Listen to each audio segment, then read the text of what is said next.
ebidensya mo. Anong ebidensya niya? Wala siyang ebidensya. Ano bang... Galit ka na naman, B. Galit ka ba? Oo, sabi ko nga sa kanya, dami-dami mong... Sabi mo sa kanya, hindi ka pa nakukonsensya, puro bata yung Aray, mga... aray, aray. Sabi ko, hindi ka pa nakukonsensya, puro bata yung mga inaano mo sa akin. Mga inaano mo, 13 anos, sabi ko sa kanya. Ba't ikaw? Hindi ba bata? Sabi ko sa kanya, ikaw naman ako na, hindi ako ha. Sabi ko.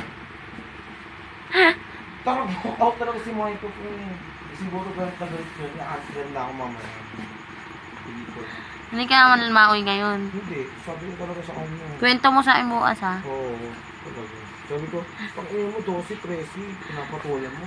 Nakikita pa namin ni Ariana. Bago ka mo. Sabi ko sa kanya, walk out talaga si Gabi. Huwag ka magmalinis. Sabi ko sa kanya. Kung sino-sino ang pinapatulan mo, sabi ko. Kilala ko yung mga pinatulan mo. Sabi ko sa kanya. Hindi ka lasing. Ano gagawin mo ngayon? O ba't mo binuksan yan? Wala na.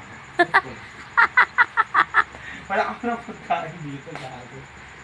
Sabi ko talaga, ano kami, nag-walk talaga si Michael. O paulit-ulit mo pa sinabi. Kanina mo pa sinasabi. Sabi nga ni Ariana sa'yo eh, 163 ka lang eh, kasi puro bata yung mga pinapatulan mo. Gaano ka ba? Ako lang ituro sa amin yun. Ito nga lang, ano sabi sa amin. Oo, ano eh, pang sahog yan bukas. Huwag kang patay gutom dyan. Tingnan na ako ulit, papawala ng tama. Bakit nilisay ako ng mga lalaki? Nang?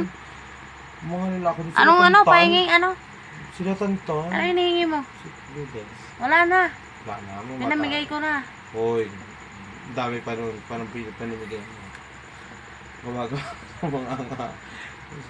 Gawin mo to kapatid. Kasi ka na si kapatid ni Jenny, nahaman mo yung pet ko. Sabi ko, hindi pwede. Sabi ko, virgin ako. Sino kapatid? Sige, dun, gago. Patulog ako, ayoko. Sabi ko, maala ko.